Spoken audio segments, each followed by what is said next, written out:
Start करें हम लोग, उसको ठीक कर दीजिए वहां पर। चलिए देखिए, क्वेश्चन से स्टार्ट करते हैं। वर्क पावर एनर्जी हमारा टॉपिक था। लास्ट टाइम जो हम लोग पढ़े थे उसमें वर्क कैसे निकालते हैं, वर्क किन किन फैक्टर पे डिपेंड करता है। मेनली 3 फैक्टर पे डिपेंड करता है। फोर्स, जो एक्सटर्नल फोर्स लगेगा, दूसरा डिस्प्लेसमेंट होगा फोर्स के अलोंग या फोर्स के करस्पॉन्डिंग डिस्प्लेसमेंट होगा, और तीसरा उनके बीच का एंगल क्या है। यदि फोर्स और डिस्प्लेसमेंट के बीच का एंगल 90 डिग्री होगा तो वर्क 0 हो जाएगा। ठीक है, आगे हम लोग देखते हैं छोटा सा एग्जांपल। पहला एक क्वेश्चन करते हैं उस पर। मान लीजिए कि एक सेंटर पॉइंट है और एक स्टोन है जो कि स्ट्रिंग से बंधा हुआ है। सेंटर पॉइंट हो गया ये O, और यहां स्टोन है जो कि एक स्ट्रिंग से बंधा हुआ है। यहां पर स्टोन है, स्ट्रिंग से बंधा हुआ है। तो आप क्या कर रहे हैं कि स्टोन को स्ट्रिंग से बांध करके आप ऐसे घुमा रहे हैं। तो स्टोन का सर्कुलर पाथ होगा, स्ट्रिंग से बंधा हुआ है, सर्कुलर पाथ होगा। तो आपसे पूछा जा रहा है कि सेंटर पॉइंट O हो गया, आपसे पूछा जा रहा है इसका रेडियस R बराबर 10 सेंटीमीटर है। आपसे पूछ रहा है find the work done by the tension force on string. String पर टेंशन फोर्स जो वर्क कर रहा है वो निकालना है। ऑन स्ट्रिंग नहीं, ब्लॉक या फिर स्टोन कह दीजिए। ठीक है, ये निकालना है। तो ध्यान से देखिए 2 मिनट के लिए। मान लीजिए कि उसका मोशन जो है वो एंटी क्लॉकवाइज है। आपको फ्रंट से देखने पर एंटी क्लॉकवाइज नजर आ रहा है। ठीक है, तो एंटी क्लॉकवाइज घूम रहा है। इस पॉइंट पर मान लीजिए ये पॉइंट ए है। ये ए पॉइंट पर इस डायरेक्शन में टेंजेंशियल डायरेक्शन है, और इसी डायरेक्शन में उसका डिस्प्लेसमेंट हो रहा है, क्योंकि वेलोसिटी उस डायरेक्शन में है उस मोमेंट पर, और टेंशन फोर्स कितना है इधर। ठीक, कुछ देर के बाद ये जो स्टोन है यहां पहुंचा, तो उसका जो वेलोसिटी है इस डायरेक्शन में और टेंशन फोर्स इस डायरेक्शन में हो गया। हर जगह पर बदलेगा। टेंशन फोर्स का मैग्नीट्यूड बदलेगा या डायरेक्शन बदलेगा, या दोनों बदलेगा। मैग्नीट्यूड नहीं बदलेगा, सिर्फ डायरेक्शन बदलेगा। अभी पॉजिटिव एक्स में है, यदि इसको वर्टिकल माने तो नेगेटिव वाई में हो जाएगा। आगे यहां पर जाएगा तो पॉजिटिव एक्स में होगा, नीचे जाएगा तो पॉजिटिव वाई हो जाएगा। तो अलग अलग पोजीशंस पे टेंशन फोर्स का डायरेक्शन अलग अलग होगा, मैग्नीट्यूड सेम होगा। चूंकि उसका डायरेक्शन बदल रहा है इसीलिए टेंशन फोर्स बदलेगा। ठीक है, वेरिएबल टेंशन फोर्स होगा यहां पर। अब बात करते हैं डिस्प्लेसमेंट का। उस मोमेंट ऑफ टाइम पर पार्टिकल का डिस्प्लेसमेंट इधर हो रहा है क्योंकि वेलोसिटी उस डायरेक्शन में है, और टेंशन फोर्स के साथ कितना एंगल बन रहा है, 90 डिग्री। 90 डिग्री बन रहा है। इस पॉइंट पे चेक करेंगे तो ये डायरेक्शन उसका वेलोसिटी का है, सेंटर की तरफ टेंशन। इस पॉइंट पे चेक करें तो ये वेलोसिटी का डायरेक्शन और ये टेंशन। क्या आप कह सकते हैं कि जो डायरेक्शन वेलोसिटी का है उस वही डायरेक्शन डिस्प्लेसमेंट का होगा, या चेंज इन पोजीशन का होगा? ऐसा कोई एग्जांपल आपकी जानकारी में है जिसमें वेलोसिटी किसी और डायरेक्शन में है पार्टिकल का और डिस्प्लेसमेंट किसी और डायरेक्शन में? कोई ऐसा एग्जांपल है? ऐसा कोई एग्जांपल आपकी जानकारी में है जिसमें पार्टिकल का वेलोसिटी 0 है लेकिन एक्सेलरेशन है? पार्टिकल का वेलोसिटी 0 है, ठीक, और एक्सेलरेशन है। इसका मतलब पार्टिकल का वेलोसिटी 0 है एक मोमेंट के लिए, और लेकिन बॉडी पे फोर्स लग रहा है।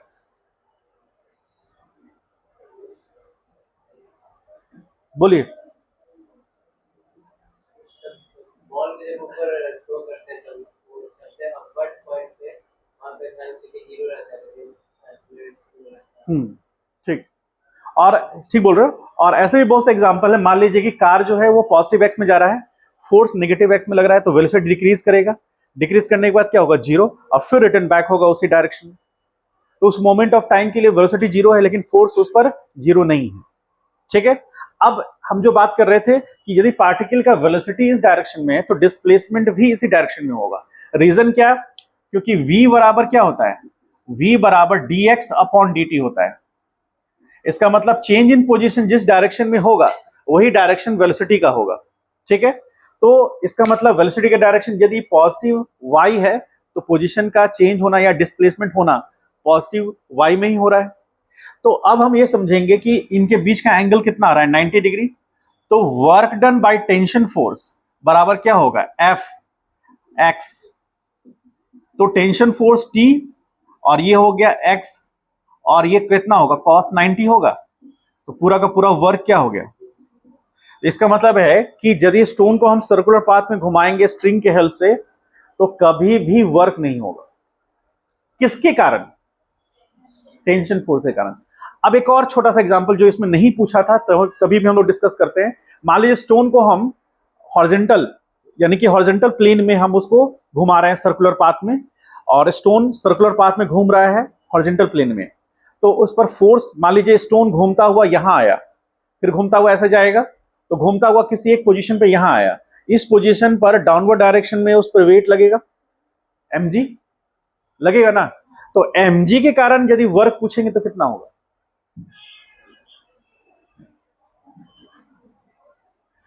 फोर्स लग रहा है डाउनवर्ड डायरेक्शन में, डिस्प्लेसमेंट है,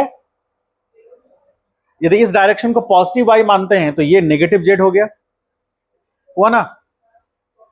तो नेगेटिव z एक्सिस में फोर्स लग रहा है mg कंटिन्यूअसली सब जगह पर, और बॉडी का डिस्प्लेसमेंट किधर हो रहा है, y में। यदि यहां देखें तो y में, इधर आएगा तो नेगेटिव x होगा, इधर होगा तो नेगेटिव होगा। तो उस केस में दोनों के बीच का एंगल क्या हुआ, 90। उस केस में भी वर्क क्या होगा, 0 हो जाएगा। समझ पाए इस बात को। तो उस केस में भी वर्क डन बाय mg क्या मिलेगा आपको, 0, और ये भी 0। यही पूछ रहा था, इसका आंसर 0 होगा। अब एक छोटा सा क्वेश्चन करते हैं, ध्यान से देखिए। क्वेश्चन क्या कह रहा है कि ग्राउंड सरफेस पर एक ब्लॉक रखा हुआ है, ब्लॉक जिसका मास कितना है 2 kg, ठीक है। ब्लॉक जिसका मास कितना है 2 kg, ब्लॉक रखा हुआ है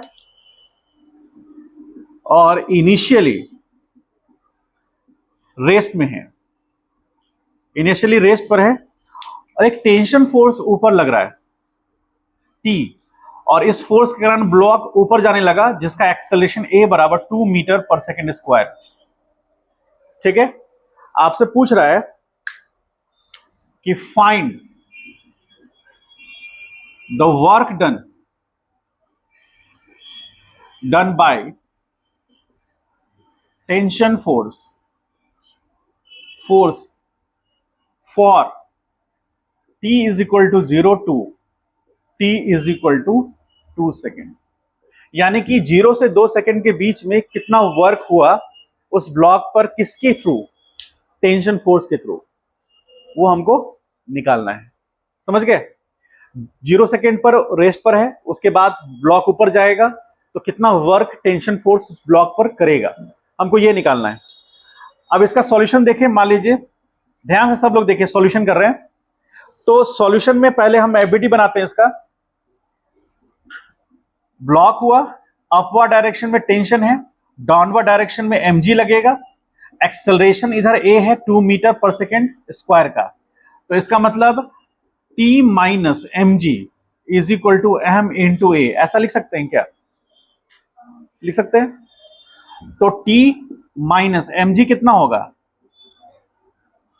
मास कितना है 2 इंटू, और ये 10 is equal to mass 2 into 2, तो T is equal to 4 plus 20, तो T इज इक्वल टू कितना हो गया 24 न्यूटन।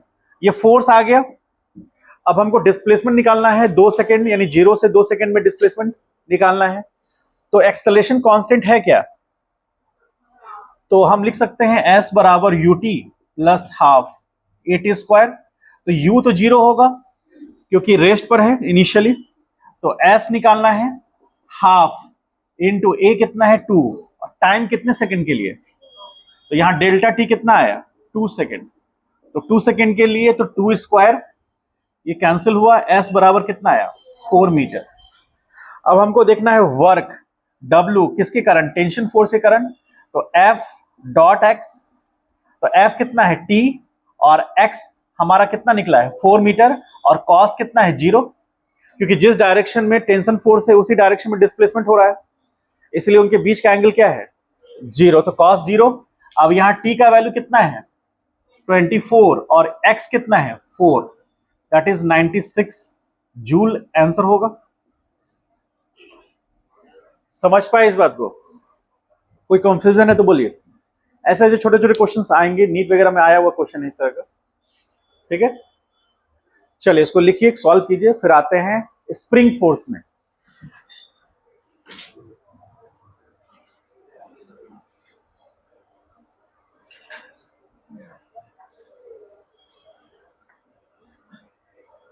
लिखो, नहीं बन रहा लिखने में।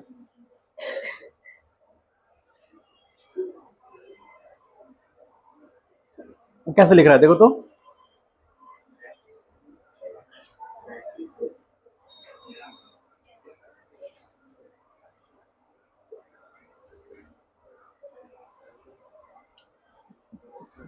एक बात आप समझ में आ गई होगी कि कल से जूता पहन के आएंगे।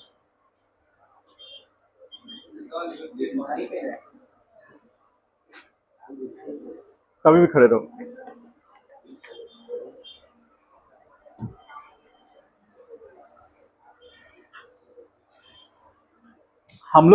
हम जब थे आपकी उम्र में, तो पिटाने के बाद खड़ा होते थे। ठीक है, पहले पीट लेते थे गुरुजी पूरा अच्छे से, उसका बोलते थे हाँ खड़े हो जाओ।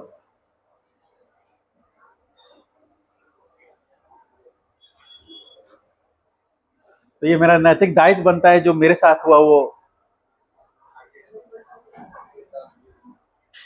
जो घटना मेरे साथ विगत 20 साल पहले घटी, वो इतिहास की पुनरावृत्ति जरूरी है। सरकार ने कहा है, भारत सरकार ने, कि बच्चों को पीटना नहीं है, इसलिए मैं मजबूर हूं।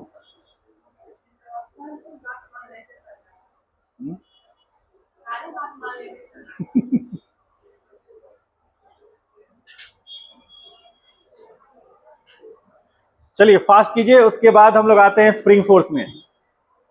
स्प्रिंग फोर्स को समझने के लिए जितना कंसंट्रेशन लेवल अभी आपका है, उसमें 20% और बढ़ा दीजिए। 20% का इंक्रीमेंट होना चाहिए।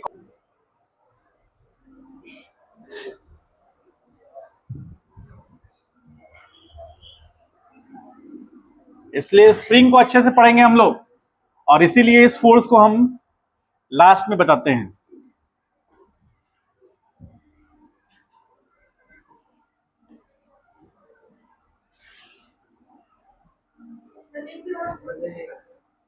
चलो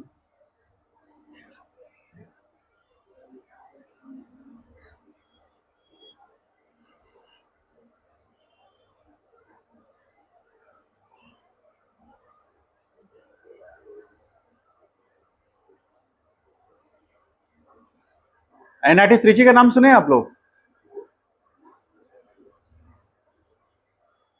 कुछ सुने NIT त्रिची का नाम? नहीं सुने। एक और फिजिक्स के सर हैं, वो वहीं से पास आउट है, 12th वालों क्लास ले रहे हैं।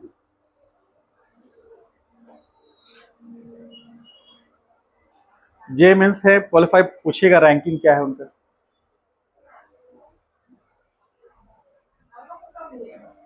आप लोग को थर्मोडायनेमिक्स वगैरह में मिलेंगे, या फिर 12th में मिलेंगे। थर्मोडायनेमिक्स खत्म हो गया? वो मेरे पीछे कौन पढ़ा रहा है?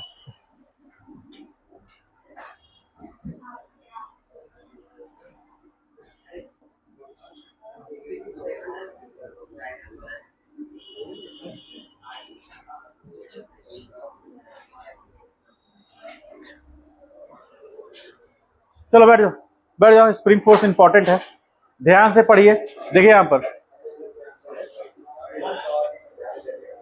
इतना तेजी से बैठा, कहीं मास्टर अपना डिसीजन ना बदल ले।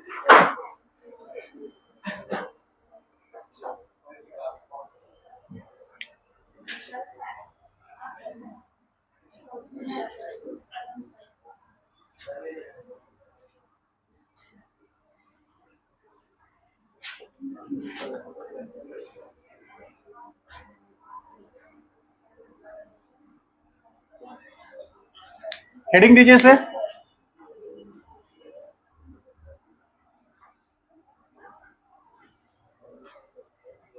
Spring force.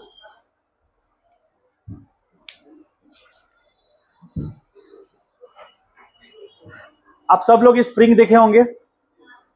स्प्रिंग का कहां कहां यूज है आप जो अपने डे टू डे लाइफ में देखे हैं, बताइए कुछ। हाँ, बाइक में देखे हैं, ठीक है। और कहां? ट्रेन में देखे हैं। ट्रेन, प्लेन में, प्लेन में कहां देखे? अच्छा, ये इसमें देखे हमको लगा कुछ बड़ा। ठीक। गन में देखे हैं, साइकिल स्टैंड में देखे। Very good. और बाइक तो हो गया। और अभी आपके कहीं आसपास आई कार्ड वगैरह में है स्प्रिंग? हाँ, ठीक ठीक ठीक, सही है। और कहां देखें? स्प्रिंग बेसिकली करता क्या है?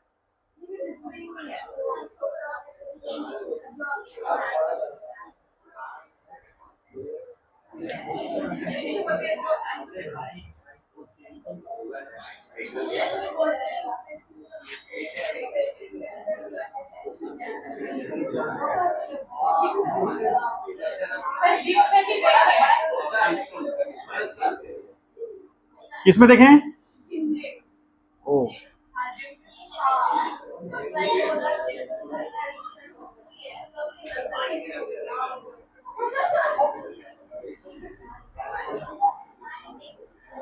जिम में देखें।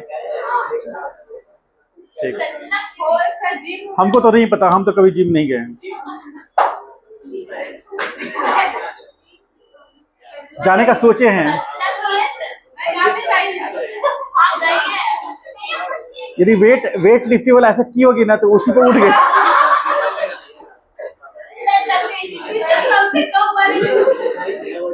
लोग गए हो गया। अरे मैडम ये नीचे भी आता है, आइए आइए। चलिए, ये शेप स्प्रिंग का लग रहा है, ठीक है। स्प्रिंग कैसा अरेंजमेंट होगा, ध्यान सुनिएगा। स्प्रिंग ऐसा एक स्पाइरल शेप कह सकते हैं, circular regular continuous circular spiral shape arrangement होता है, जिसमें कि स्पाइरल शेप में ये इसका लेंथ जो है, इस लेंथ को हम एल बोलते हैं, एल। और एल की खासियत ये है कि एल को हम लोग बोलेंगे natural, natural length. Natural length कहने का मतलब ये है, स्प्रिंग अपने जो नॉर्मल लेंथ पर है, वो नॉर्मल लेंथ जब स्प्रिंग को कोई डिस्टर्ब नहीं किया, मतलब डिस्टर्ब करने का मतलब ना ही उसको कंप्रेस किया गया है, ना ही उसको एलोंगेट किया गया है, वो अपने नेचुरल लेंथ पर है, नेचुरल स्ट्रक्चर में है वो। तो वैसे लेंथ को हम लोग उसका नेचुरल लेंथ बोलेंगे, जो एल से डिनोट होगा, ठीक है। मान लीजिए सपोज करें, इसमें और क्या क्या चीजों को हम ऐड करेंगे, तो यहां पर आएगा स्प्रिंग कांस्टेंट। स्प्रिंग कांस्टेंट जिसको हम के से डिनोट करते हैं। के है क्या? ये स्प्रिंग कांस्टेंट है, कांस्टेंट डिफरेंट फॉर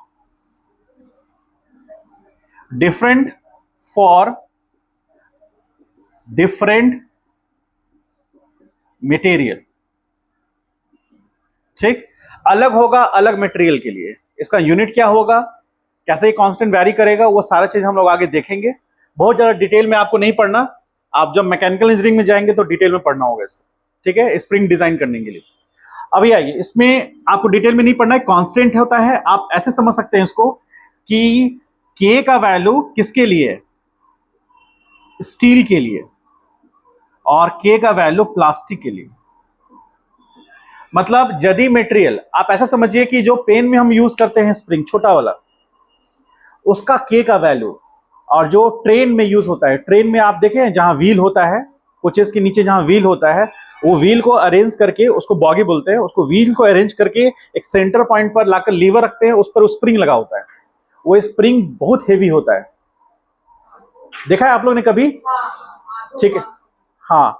तो वो दो जो व्हील के बीच में एक लगाया जाता है, वो आप देखेंगे ध्यान से, तो उसका वजन, उसको उसको प्रेस करने के लिए काफी ज्यादा वजन की जरूरत है, तभी तो वो ट्रेन में लगाया गया है। मेटल का बना होगा, क्या कास्ट आयरन कह लीजिए, माइल्ड स्टील का बना होगा, और उसका जो डायमीटर होगा काफी बड़ा होगा, हेवी होगा। तो वो स्प्रिंग और पेन में जो लगाया गया है स्प्रिंग, उसको तो हम अंगूठे से ही से प्रेस कर लेते हैं। दोनों के के में कौन ज्यादा के होगा? जिसका ट्रेन वाले का होगा। के का वैल्यू मतलब स्टिफनेस। यदि हमको दो स्प्रिंग्स हैं ए और बी, और दोनों का नेचुरल लेंथ सेम है, और ए स्प्रिंग को मान लीजिए 2 सेंटीमीटर से डिस्प्लेस करने के लिए हमको 10 न्यूटन का फोर्स का जरूरत पड़ता है, दूसरे स्प्रिंग को 10 सेंटीमीटर से डिस्प्लेस करने के लिए हमको 100 न्यूटन फोर्स का जरूरत पड़ता है। तो के का वैल्यू किसके लिए ज्यादा होगा? 100 न्यूटन जिसमें लगाना पड़ रहा है, क्योंकि उतने ही डायमेंशन से उसको एलंगेट करने के लिए हमको ज्यादा फोर्स की जरूरत पड़ रही है। इसका मतलब उसका के का वैल्यू पहले वाले के वैल्यू से ज्यादा होगा। समझ गए? आप कह सकते हैं ट्रेन में यूज होने वाला स्प्रिंग का के का वैल्यू बाइक में जो स्प्रिंग यूज होता है उससे ज्यादा होगा। ठीक है, तो अब हम लोग बात कर रहे हैं, ये नेचुरल लेंथ हो गया और ये के उसका कांस्टेंट हो गया। तो यदि कोई स्प्रिंग है वो स्टील का बना है और कोई जो स्ट्रिंग है वो प्लास्टिक का बना है, तो ऑब्वियसली उसका स्ट्रिंग सेम डायमेंशन के लिए, तो जो स्टील से बना है उसका स्ट्रेंथ ज्यादा होगा, उसका स्टिफनेस ज्यादा होगा। ठीक है, अब हम लोग बात करते हैं हॉरिजेंटल स्प्रिंग। इसी से सारा चीज समझेंगे हम लोग। हॉरिजेंटल स्प्रिंग से ही हम सारा डिटेल समझेंगे, देखेंगे हम लोग। मान लीजिए एक रिजिड वॉल है,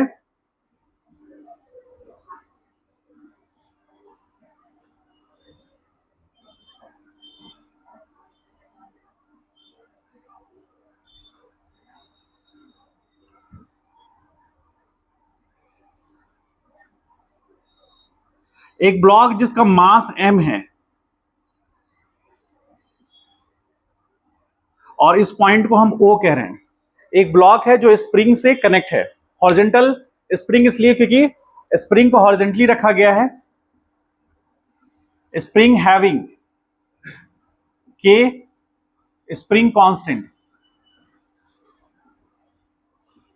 के मान लेंगे। अब देखिए स्प्रिंग अपने नेचुरल लेंथ पर है, ये उसका L कह सकते हैं इसको, L, और वो एक ब्लॉक से कनेक्टेड है। ब्लॉक का मास कितना है? m। एक ब्लॉक से कनेक्टेड है और उसका लेंथ कितना है? L। ये पोजीशन को O कह रहे हैं। अभी ये वो पोजीशन है जिस पोजीशन पर स्प्रिंग पे कोई फोर्स एक्सपीरियंस नहीं कर रहा है। ठीक है, क्यों? क्योंकि नेचुरल लेंथ पर है, ब्लॉक उसे कनेक्ट किया गया है, एकदम नेचुरल लेंथ पर है, कोई डिस्टर्बेंस नहीं है। जैसे मान लीजिए O पोजीशन है, अब हम क्या कर रहे हैं, हम एक एक्सटर्नल पर्सन है जो ये ब्लॉक जो हमारा सिस्टम होने जा रहा है, ब्लॉक पर इसको पकड़ के हम इधर खींच रहे हैं। तो इस ब्लॉक को पकड़ के हम जब इधर खींचेंगे पॉजिटिव x डायरेक्शन में, ठीक है, तो आप हमको ये बताइए कि जब ये इधर आएगा, O पॉइंट से पॉजिटिव x की तरफ आएगा ब्लॉक, तो ब्लॉक पर स्प्रिंग किधर फोर्स लगाएगा?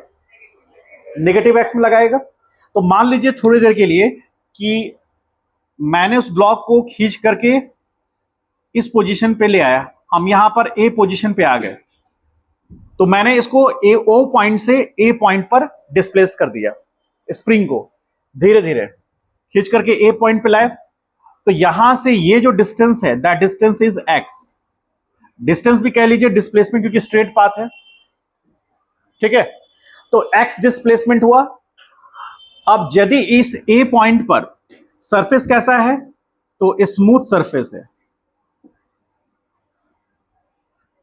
तो हम लोग फ्रिक्शन की बात नहीं करेंगे, सरफेस स्मूथ है। तो अब यदि ध्यान से समझिएगा 2 मिनट, जैसे O पॉइंट से ब्लॉक को A पॉइंट पे लेके आ रहे हैं, जब A पॉइंट पे वो पहुंच गया और हम पकड़े हुए हैं, होल्ड किए हुए हैं हाथ से, ऐसे इस तरह से ऐसे पकड़ होल्ड किए हुए हैं, तो हमको इस ब्लॉक पर लगने वाला फोर्सेस दिखलाना है।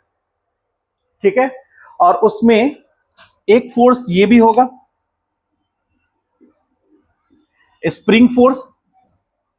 ठीक है, अब आपको यह समझना है कि यदि जस्ट हम यहां पर अपना हाथ रिलीज कर देंगे, हाथ जस्ट रिलीज करें, उस मोमेंट ऑफ टाइम पर हमको देखना है। जैसे ही हाथ मैंने रिलीज किया है उस मोमेंट ऑफ टाइम पर, तो पार्टिकल का डिस्प्लेसमेंट हुआ है इस डायरेक्शन में, फोर्स लग रहा है अपोजिट डायरेक्शन में हो रहा है। और उस मोमेंट ऑफ टाइम पर इसके पास एक्स एक्सिस में कौन सा फोर्स है? स्प्रिंग फोर्स, क्योंकि हमने तो हाथ रिलीज कर लिया। अब उसके पास जो भी फोर्स एक्स एक्सिस में है वो स्प्रिंग फोर्स है।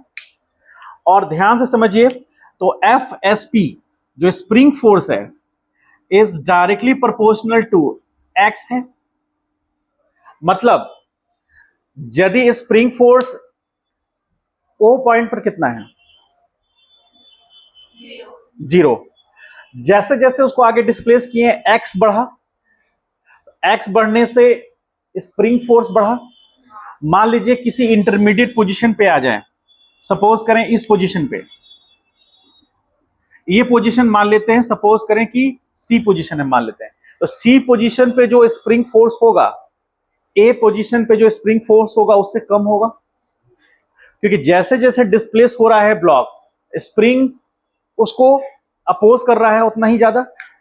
तो अपोज करना तो इसी पॉइंट से शुरू हो जाएगा फोर्स लगने के बाद, और मैक्सिमम इस पॉइंट तक अपोज करेगा। मतलब स्प्रिंग जो है वो काफी एलोंगेट होगा कौन से पॉइंट पर? ए पॉइंट पर। अब इसको समझना है ये रिलेशन को, कि जैसे जैसे डिस्प्लेसमेंट बढ़ेगा स्प्रिंग फोर्स का मैग्नीट्यूड बढ़ेगा। अब डायरेक्शन क्या रहेगा? यदि हम यहां माइनस दे दें तो माइनस रिप्रेजेंट कर रहा है कि ब्लॉक का डिस्प्लेसमेंट हुआ पॉजिटिव एक्स में, स्प्रिंग फोर्स लग रहा है, इसलिए डिस्प्लेसमेंट के माइनस लगा देंगे। वो डायरेक्शन किसका होगा? स्प्रिंग फोर्स का। ठीक है। और जैसे जैसे आगे बढ़ रहा है स्प्रिंग फोर्स का मैग्नीट्यूड बढ़ रहा है। तो यहां पर as X increases F S P mod increases, ये ठीक लिखा हुआ समझ रहे हैं? और ये यहां पर एक्स इंक्रीज कर रहा है ये, ठीक है। तो यहां पर ये एक डायरेक्टली रिलेशन आ गया। अब यदि F S P is equal to, हम यहां पर k इंटू माइनस एक्स लिख सकते हैं, और k क्या है? स्प्रिंग कांस्टेंट, यही, ठीक है। Where a is proportionality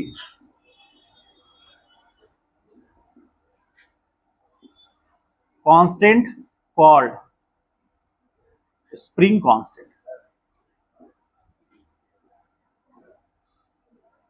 spring constant कहेंगे तो हम इसको ऐसे लिख सकते हैं क्या? F S P is equal to minus K X. ये फाइनल एक्सप्रेशन हुआ स्प्रिंग फोर्स का। अब दो बातों को ध्यान रखना है कि यदि एट ओ पॉइंट पर एक्स कितना है? 0 है, क्योंकि सारा डायमेंशन मेजर यहीं से होगा।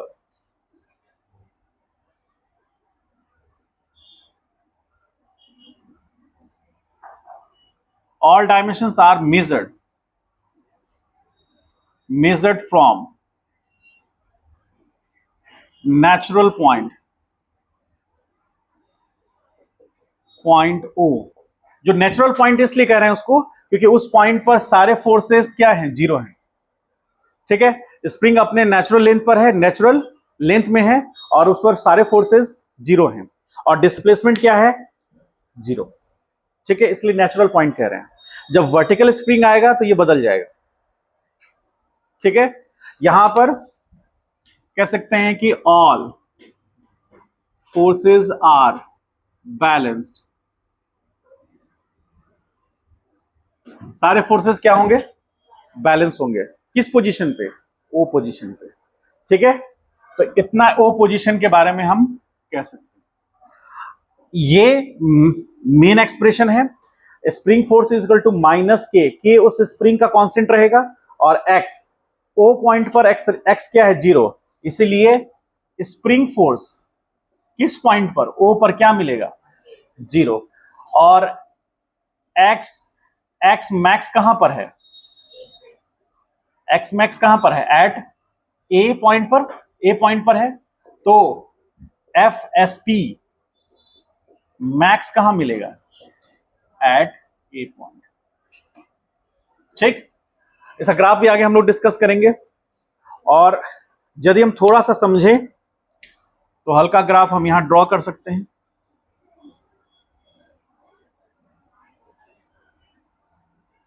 कुछ समझ पा रहे हैं? ये समझ पाए जो लिखे हम ड्रॉ किए? यहां पर स्प्रिंग फोर्स नेगेटिव डायरेक्शन में बढ़ रहा है, स्प्रिंग फोर्स नेगेटिव डायरेक्शन में बढ़ रहा है, इंक्रीज कर रहा है। और मैक्सिमम कहां हो गया? इस पॉइंट पर। ये एफ एस पी मैक्स है। क्यों? मैक्सिमम ए पॉइंट पर है और जीरो किस पॉइंट पर है? ओ पॉइंट पर है। आप यहां देखिए ओ पॉइंट पर क्या मिल रहा है? वो जीरो। समझ पाए कुछ? और डिस्प्लेसमेंट मैक्सिमम कहां है? मैक्सिमम डिस्प्लेसमेंट इस पॉइंट पर है, मिनिमम डिस्प्लेसमेंट जीरो। अब हमको एक चीज ये बताइए कि यहां पर क्या हुआ कि डिस्प्लेसमेंट पॉजिटिव एक्स में है, फोर्स नेगेटिव एक्स में है। तो ये डायरेक्शन हो गया एक्स का और ये डायरेक्शन हो गया एफ एस पी का। ठीक, इसीलिए दोनों का डायरेक्शन अपोजिट है। मान लीजिए यहां से हम रिलीज करते हैं, क्योंकि फोर्स उसका ओ पॉइंट की तरफ लग रहा है, तो ये ब्लॉक रिटर्न बैक होकर के ओ पॉइंट पे आना चाहेगा, क्योंकि उसी डायरेक्शन फोर्स लग रहा है। और ब्लॉक कहां से चल रहा है? इस पॉइंट पर जो ब्लॉक था तो वो रेस्ट पे था, यहां से वो ओ पॉइंट की तरफ चला, तो मोशन करता हुआ चला, तो मोशन करता हुआ चला तो यहां फोर्स लग रहा है, और ओ पॉइंट पे आकर उसका फोर्स क्या हो गया? जीरो। फील कर पा रहे हैं? ए पॉइंट पर स्प्रिंग फोर्स मैक्सिमम है, हमने एक्सटर्नल फोर्स जीरो है, अभी कोई एक्सटर्नल फोर्स एक्ट नहीं कर रहा है, जो भी कर रहा है वो स्प्रिंग फोर्स है। तो स्प्रिंग और ब्लॉक को सिस्टम माने तो इंटरनल फोर्स है वो। तो स्प्रिंग जो ब्लॉक पे फोर्स लगा रहा है वो नेगेटिव एक्स में है, और चूंकि वो वेरिएबल है इसलिए ए पॉइंट पर मैक्सिमम है, और ये रेस्ट से चलना स्टार्ट कर रहा है ब्लॉक, इसीलिए वो ओ की तरफ जाएगा और ओ पॉइंट पे आकर रुकेगा या आगे बढ़ जाएगा, क्योंकि ओ पॉइंट पर उसका स्प्रिंग फोर्स जीरो हो जाएगा। तो ओ पॉइंट पर स्प्रिंग फोर्स जीरो हुआ तो यहां रुकेगा या आगे बढ़ जाएगा? आगे क्यों बढ़ेगा?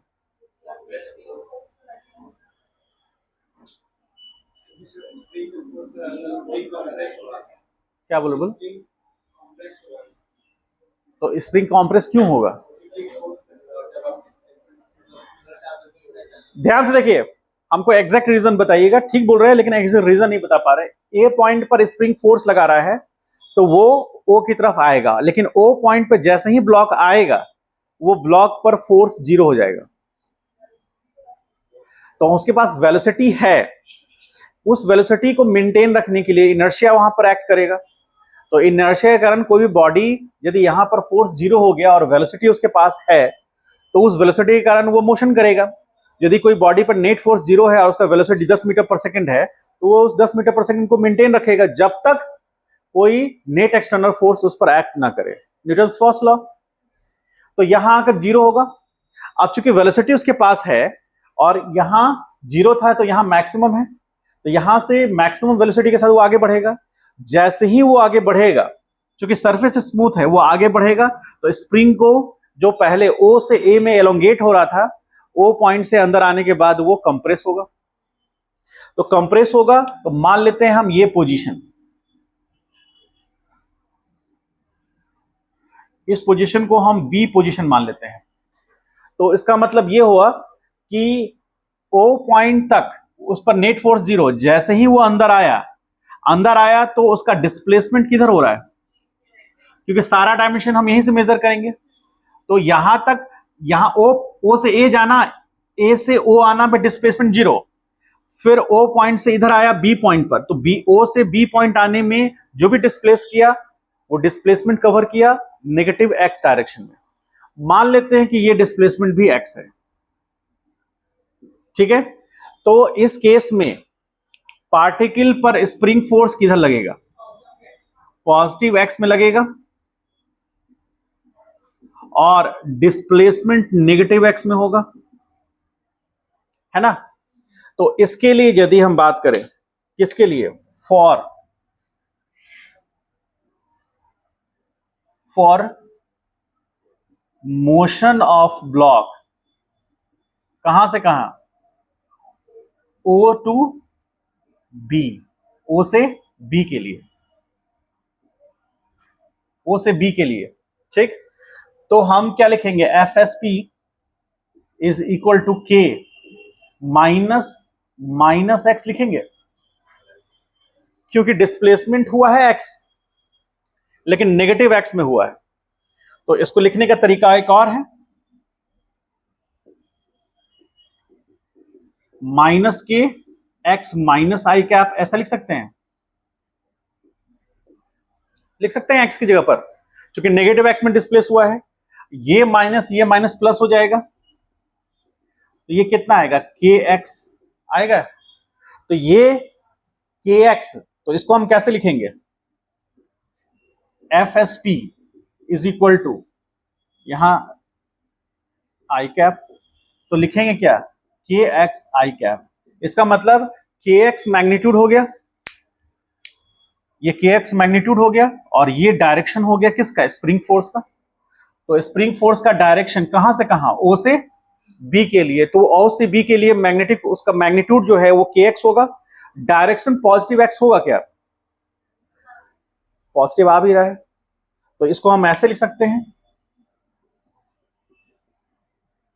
के एक्स लिख सकते हैं, और F S P cap is equal to I cap, ऐसा लिख सकते हैं क्या।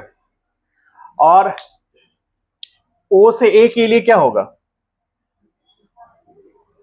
Motion of block for O to A, O to A के लिए क्या होगा, F S P is equal to minus K X I cap, और F S P is equal to हो जाएगा K X minus I cap. F S P का mod K X. समझ पाए तो बताइए, समझ पाए। तो वेरिएबल फोर्स इसलिए कंसिडर हुआ, स्प्रिंग फोर्स को वेरिएबल फोर्स इसलिए बोलते हैं क्योंकि जैसे जैसे पार्टिकल का डिस्प्लेसमेंट चेंज होता है, पोजीशन चेंज होता है, तो डिस्प्लेसमेंट चेंज होगा। तो पोजीशन चेंज होता है तो पार्टिकल का फोर्स भी चेंज हो जाता है, पार्टिकल पे लगने वाला फोर्स भी चेंज हो जाता है। इसलिए नेचुरल लेन से जितना दूर जाएगा ब्लॉक या बॉडी, स्प्रिंग उतना ही ज्यादा फोर्स लगाएगा, वो या तो पॉजिटिव एक्स में जाए या नेगेटिव एक्स में जाए। बस अंतर यह है, डिस्प्लेसमेंट जिस डायरेक्शन में होगा उसके अपोजिट डायरेक्शन में एक स्प्रिंग फोर्स लगेगा। अब ब्लॉक ओ पॉइंट से बी पॉइंट की तरफ गया तो नेगेटिव एक्स में गया, तो स्प्रिंग फोर्स पॉजिटिव एक्स में लगा। ओ पॉइंट से ए पॉइंट पर पॉजिटिव एक्स में डिस्प्लेस हुआ, इसलिए स्प्रिंग फोर्स नेगेटिव एक्स में लगा।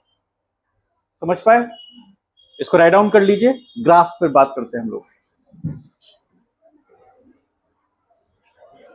जल्दी से, फास्ट।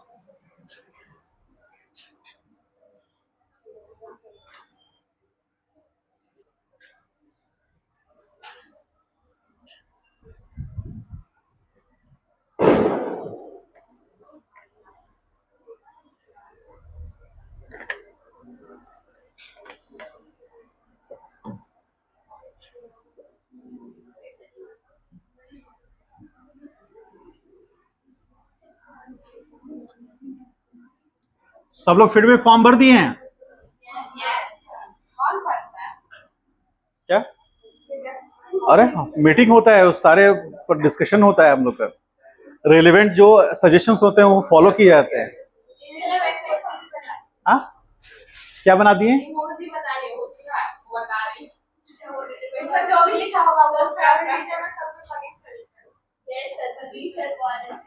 हाँ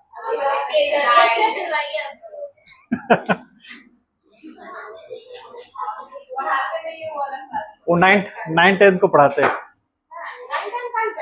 नहीं अभी नहीं है, लेकिन स्टार्ट करना है। हाँ क्योंकि हम लोग चाहते हैं कि 11th में, क्योंकि हम लोग तो 9 10 पढ़ाएंगे नहीं, 9 10 के लिए अलग टीचर्स फैकल्टी रहेंगे, उसके लिए पूरा, हाँ ये है कि स्टडी पैकेज पूरा करिकुलम डिसाइड करेंगे हम लोग, और अभी वही चल रहा है, इसीलिए नेक्स्ट ईयर से ट्राई करेंगे, ताकि 11th में जब हम लोग के पास आए तो हमारी फ्रीक्वेंसी उनके साथ मैच करे, तब पढ़ाने में मजा आएगा ना। ये सब क्या इसका लेवल हाई करना होगा ना, तब मजा आएगा। ठीक है,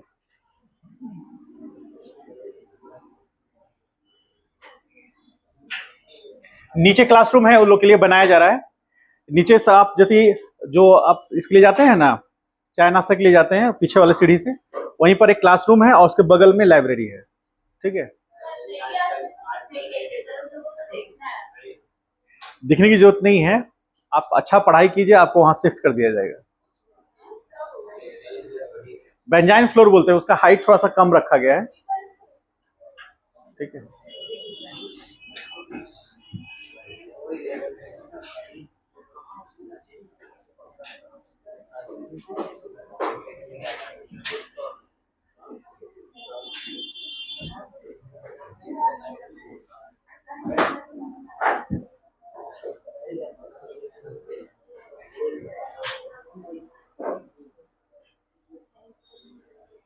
चलिए देखिए,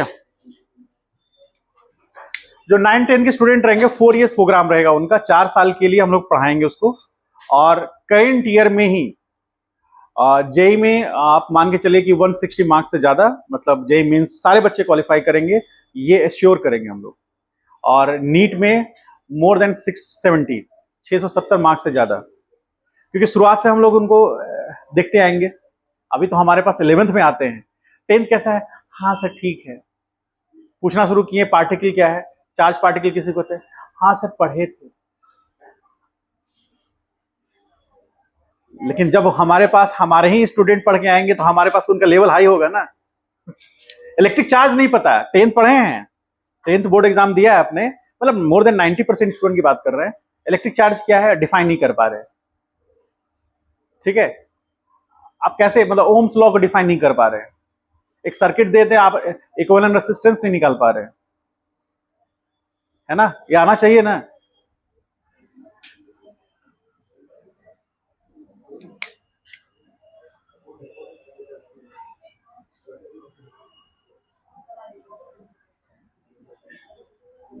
graph between spring force and displacement.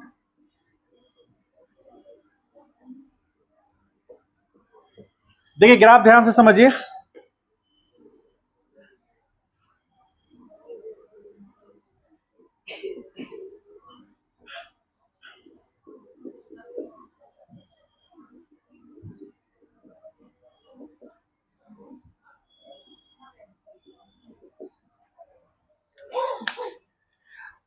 यदि नेगेटिव डिस्प्लेसमेंट है तो फोर्स क्या होगा, पॉजिटिव या नेगेटिव?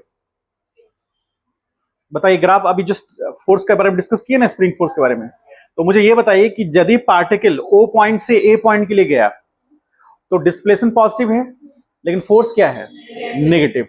तो ग्राफ उसके लिए ये होगा क्या,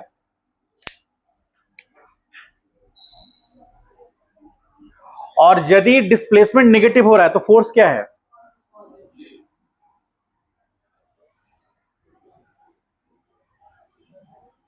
स्लोप ध्यान रखिएगा सेम रहेगा, स्लोप में चेंजेस नहीं होगा। ये पॉइंट सेंटर पॉइंट हो गया। अब ध्यान से देखिए, यहां पर ए पॉइंट को ओ पॉइंट कहेंगे, तो जो डायग्राम में ओ पॉइंट है ये है, और इस पॉइंट को हम पॉइंट ए कहेंगे। तो इसके करस्पॉन्डिंग देखिए, ये पॉइंट जो मिलेगा ये वो पॉइंट होगा जहां पर फोर्स मैक्सिमम होगा। ठीक है, ये लेंथ कितना होगा, एक्स। जो डायग्राम हमने ड्रॉ किया उसको ध्यान से देखिए, आप लोग के पास है बना हुआ। ओ से कहां गए, ओ पॉइंट से ए पॉइंट पे गए। तो चूंकि हम डिस्प्लेसमेंट पॉजिटिव एक्स में हो रहा है, इसीलिए जो स्प्रिंग फोर्स है वो नेगेटिव हो गया। नेगेटिव हुआ ना, माइनस की तरफ हो गया। अब यहां से इसको मैच कराइए तो ये नेगेटिव होगा।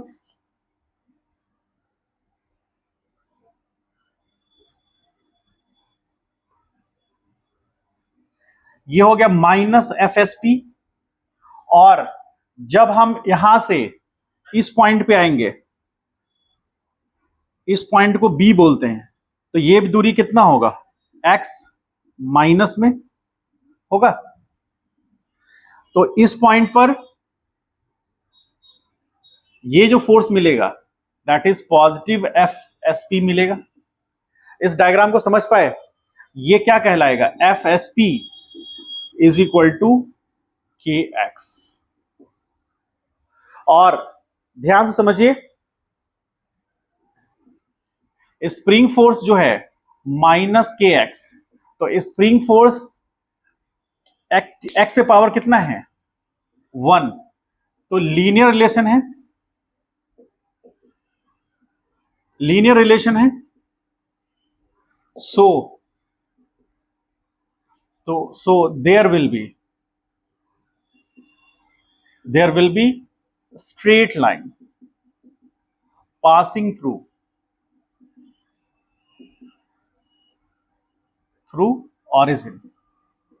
origin से पास करेगा, स्ट्रेट लाइन होगा। क्यों? क्योंकि ध्यान से 2 मिनट समझिए, ग्राफ कैसे याद रखेंगे। F S P is equal to होगा, मान लीजिए सपोज करें कि के एक्स प्लस 2 रहता, सपोज करें ऐसा रहता, तो एक्स के 0 होने पर एफ एस पी कितना होता 2, तो ऑरिजिन से तो पास नहीं करता, 2 से पास करता। यहां पर कहीं 2 होता तो ऐसे पास कर रहा होता। चूंकि ये रिलेशन क्या है, रिलेशन है एफ एस पी बराबर माइनस के एक्स, यानी एक्स का 0 होने पर एफ एस पी को 0 होना होगा, इसलिए ऑरिजिन से पास करेगा। चूंकि रिलेशन क्या है, लीनियर है, एक्स पे पावर 1 है तो फोर्स पे पावर 1 है, इसीलिए स्ट्रेट लाइन होगा। और पॉजिटिव डिस्प्लेसमेंट के लिए स्प्रिंग फोर्स नेगेटिव होगा, नेगेटिव डिस्प्लेसमेंट के लिए स्प्रिंग फोर्स पॉजिटिव। इसको ड्रॉ कर लीजिए, क्वेश्चंस रहते हैं इस पर।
डाउट है तो पूछिए।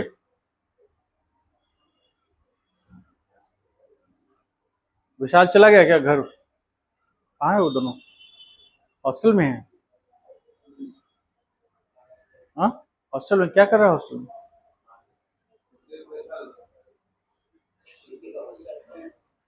अच्छा, इसी का हॉस्टल का है।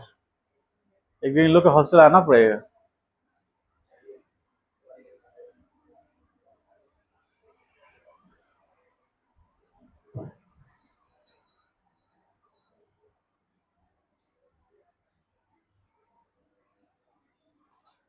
फास्ट कीजिए, वर्टिकल स्प्रिंग बच गया है, बताकर खत्म करेंगे।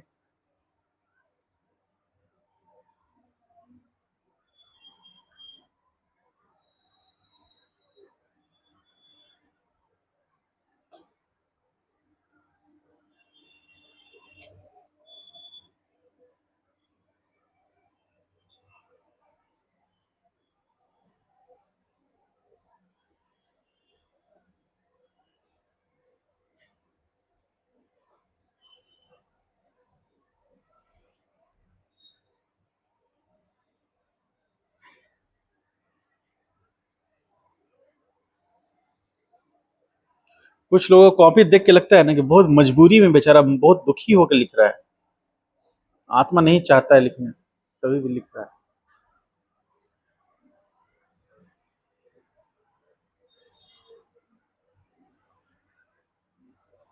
कुछ लोगों का लक्ष्य है जीवन का पेज बचाना। हे भगवान, आज मेरा 3 पेज खर्च हो गया, अगला बार 2 पेज में इसको कर देंगे।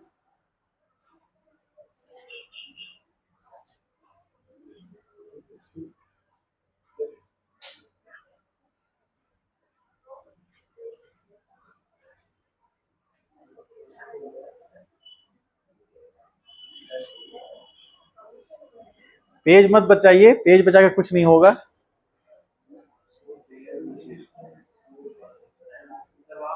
सोदा सो द नहीं होगा, दी नहीं होगा, हटा दीजिए दी।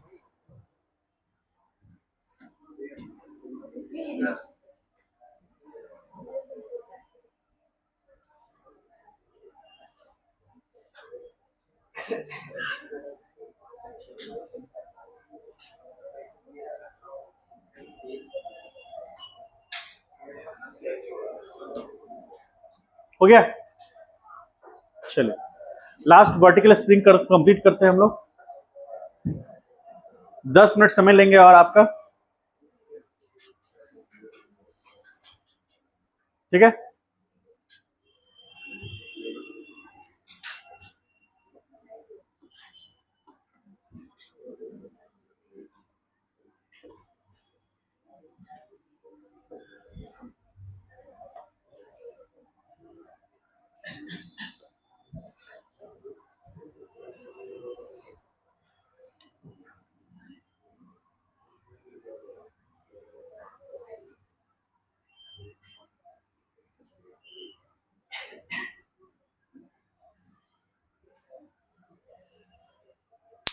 स्पेलिंग सही है, बताइए तो, कुछ भी भूल जाते हैं हम। वर्टिकल का स्पेलिंग सही है,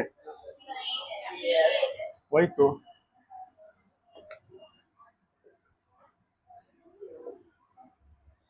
ठीक है, आइए देखिए यहाँ पर।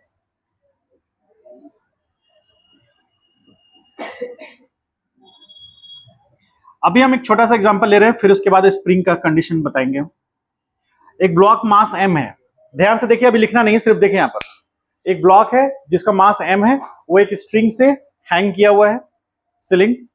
तो अभी इस सिचुएशन में यदि इसका हम एवडी बनाएं तो डाउनवर्ड डायरेक्शन में mg होगा और अपवर्ड डायरेक्शन में टेंशन। क्लियर, कोई दिक्कत नहीं इसमें।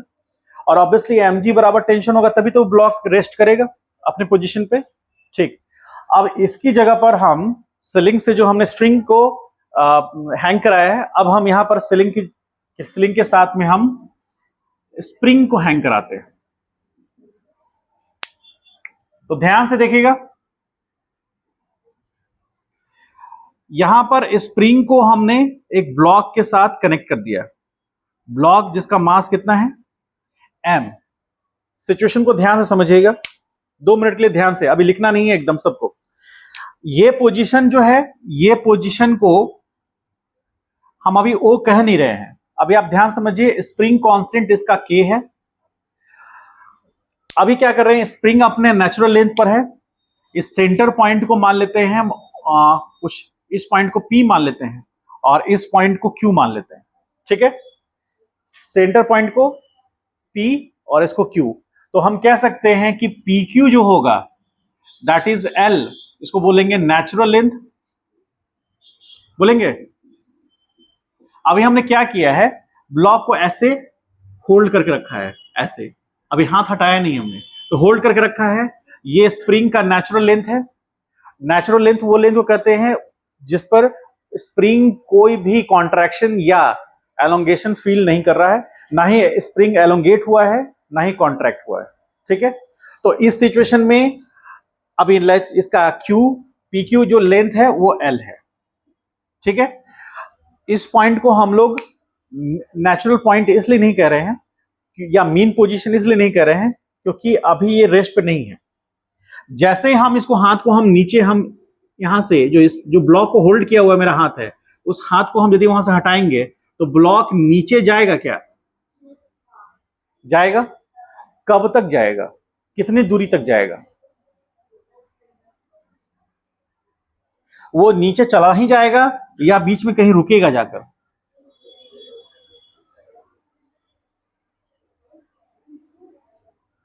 बोलिए, हाँ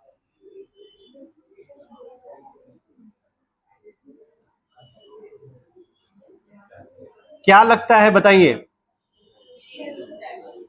नीचे जाकर रुकेगा। मान लीजिए ये पोजीशन पे आकर रुकता है, ठीक, और ये पोजीशन को हम लोग ओ पोजीशन नाम दे देते हैं। ठीक है, मान लीजिए इस पोजीशन को हम ओ नाम दे देते हैं, ओ पोजीशन। तो आप हमको ये बताइए कि ये ओ पोजीशन जो है वो क्यू से कितना दूरी पे होगा। मान लेते हैं x0 है, सपोज करें। तो एक्स नॉट कितना होगा? देखिए 2 मिनट बाद को समझिए, पी क्यू पॉइंट पे हमने उसको होल्ड करके रखा था, और जैसे जैसे हम उसको उससे अपना हाथ हटा रहे हैं वो ब्लॉक भी नीचे आ रहा है, हटाते जा रहे हैं, हटाते नीचे करते जा रहे हैं, नीचे आ रहा है, और यहां पर आकर जब हमने इसको हाथ हटाया तो ब्लॉक यहीं होल्ड कर गया। होगा ऐसा? तो यहां से यहां आने का रीजन क्या है, यानी कि क्यू पॉइंट से ओ पॉइंट पे आने का रीजन क्या है? आ? नीचे एमजी एक्ट कर रहा है, एम पॉइंट पे भी एक्ट कर रहा था, लेकिन हमने हाथ से होल्ड किया हुआ था इसलिए बैलेंस हो गया। हाथ जैसे ही हटा रहे थे एमजी डोमिनेट कर जा रहा था। तो चूंकि ये वो पोजीशन है जहां पर स्प्रिंग में एलोंगेशन 0 है, यहां पर यहां लिख सकते हैं स्प्रिंग हैज 0 एलोंगेशन, लिख सकते हैं ना, स्प्रिंग का कोई एलोंगेशन नहीं हुआ उस पॉइंट पर। अब जैसे जैसे ये ब्लॉक नीचे जा रहा है स्प्रिंग एलोंगेट कर रहा है, ठीक। तो आप इसको ऐसे समझिए कि इस पॉइंट पर ब्लू कलर से दिखा रहे हैं, ध्यान से देखिएगा, इस पॉइंट पर अपवर्ड डायरेक्शन में एफ एस पी लगेगा जो कि माइनस के एक्स नॉट के बराबर होगा। ध्यान से समझिए, अभी पूरा फोकस कीजिए यहां पर। इस पॉइंट पर स्प्रिंग अपवर्ड डायरेक्शन या डाउनवर्ड डायरेक्शन में कोई फोर्स नहीं लगा रहा था। क्यों नहीं लगा रहा था? क्योंकि एक्स 0 था। एक्स वो लेंथ है या वो डिस्प्लेसमेंट है जो स्प्रिंग के कॉन्ट्रैक्शन या एलोंगेशन से आएगा, तो 0 था। वो 0 हो गया तो स्प्रिंग फोर्स 0। जैसे जैसे ब्लॉक नीचे जाने लगा, क्यों? क्योंकि उस पर नेट फोर्स एमजी एक्ट कर रहा था। तो जैसे जैसे ब्लॉक नीचे जा रहा था, जैसे जैसे ब्लॉक नीचे जा रहा था, स्प्रिंग फोर्स उतना ही मजबूत होता जा रहा था, क्योंकि स्प्रिंग फोर्स ही वेरिएबल फोर्स है। एलोंगेशन जितना ज्यादा होगा वो उतना ही स्ट्रांग हो जाएगा, ठीक है। तो यहां से नीचे जब जा रहा था ब्लॉक, तो स्प्रिंग फोर्स मजबूत हो रहा था। मजबूत होते होते एक ऐसा पोजीशन आया जहां पर वो स्प्रिंग फोर्स उसको वेट के बैलेंस कर लिया। ये वो पोजीशन है ओ। तो यहां पर एफएसपी लिखा है, डाउनवर्ड डायरेक्शन में एमजी, तो हम लिख सकते हैं एट पोजीशन, एट पॉइंट या फिर पोजीशन कह लीजिए, at position O position where all forces are balanced,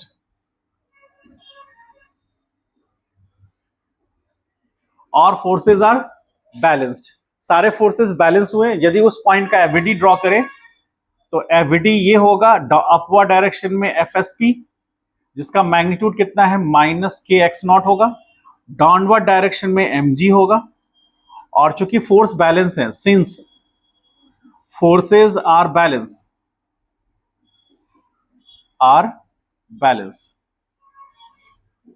forces balanced हैं, इसीलिए क्या लिखेंगे, एफएसपी का मॉड बराबर एमजी होगा, लिख सकते हैं ये, ठीक है। तो यहां क्या लिखेंगे, K X not is equal to mg, तो एक्स नॉट बराबर होगा एमजी बाई के। ये आपसे पूछ रहे थे। और इस पोजीशन को हम लोग बोलेंगे, ये पोजीशन को बोलेंगे mean position, mean position where all forces are balance. सारे फोर्सेस क्या होंगे, but it is not natural point, but it is not natural point. तो ये अलग अलग होगा। नेचुरल पॉइंट अलग अलग हो जाता है वर्टिकल स्प्रिंग में, और हॉरिजॉन्टल स्प्रिंग में natural point mean position same होता है। तो वर्टिकल स्प्रिंग में नेचुरल पॉइंट और मीन पोजीशन के बीच का जो गैप होगा that will be x not, और वो कितना होगा, एमजी बाई के होगा। यदि के का वैल्यू ज्यादा है, यदि के का वैल्यू ज्यादा है, स्ट्रांग है, ठीक है, तो एक्स नॉट कम होगा। आपको बताए थे पहले भी कि के का वैल्यू ज्यादा होगा तो हमको ज्यादा फोर्स देना पड़ेगा उतने ही डिस्प्लेसमेंट के लिए या उतने ही एलोंगेशन के लिए। तो k का वैल्यू ज्यादा होगा तो x नॉट कम होगा, मास तो फिक्स है, ठीक है। तो x नॉट का वैल्यू कम हो जाएगा यदि k का वैल्यू ज्यादा होगा। यदि k का वैल्यू कम है, यानी यानी कि बहुत बहुत ही मतलब नॉमिनल स्प्रिंग है, बहुत हल्का स्प्रिंग है जिसको आप प्रेस कर सकते हैं हाथ से, तो आप चूंकि प्रेस कर सकते हैं हाथ से, k का वैल्यू बहुत कम है इसलिए x ज्यादा हो जाएगा। समझ पाए? तो ये उसका x आ गया। अब ये जो x नॉट है ये किसके बीच का गैप है? Mean position and natural position या नेचुरल पॉइंट, ठीक है। ये वर्टिकल एसएचएम हो गया, वर्टिकल स्प्रिंग का केस हो गया। अब इसके बाद डिस्प्लेस करेगा। अब ये वो पोजीशन है ओ जो हम लोग हॉरिजॉन्टल स्प्रिंग में वो पोजीशन देखे थे।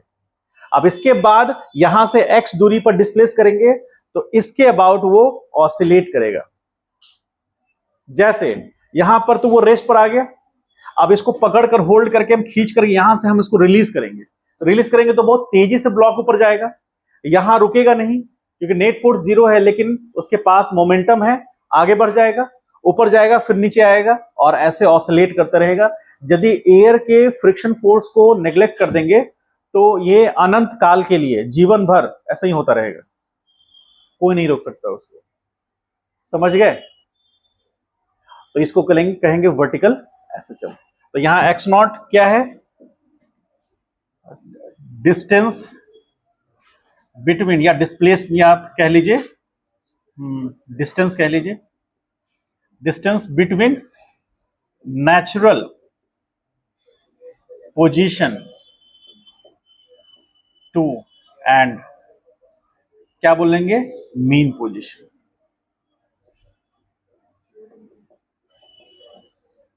समझ पाए हैं? इसको लिख लीजिए।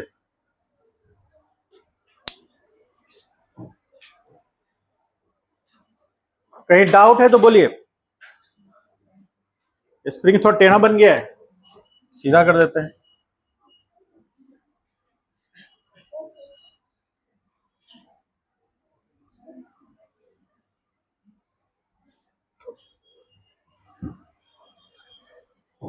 समझ में आया?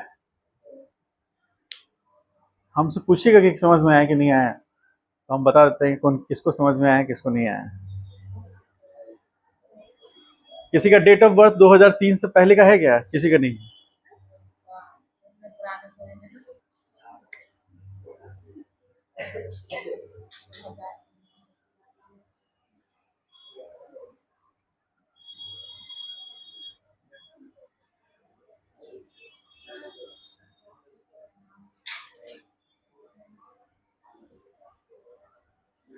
और ये मीन पोजीशन नेचुरल पोजीशन एकदम याद रखिएगा, क्योंकि जब एसएचएम पढ़ाएंगे simple harmonic motion, harmonic motion अपने आप में बहुत डिफिकल्ट है, उसका सिंपलेस्ट फॉर्म पढ़ना है।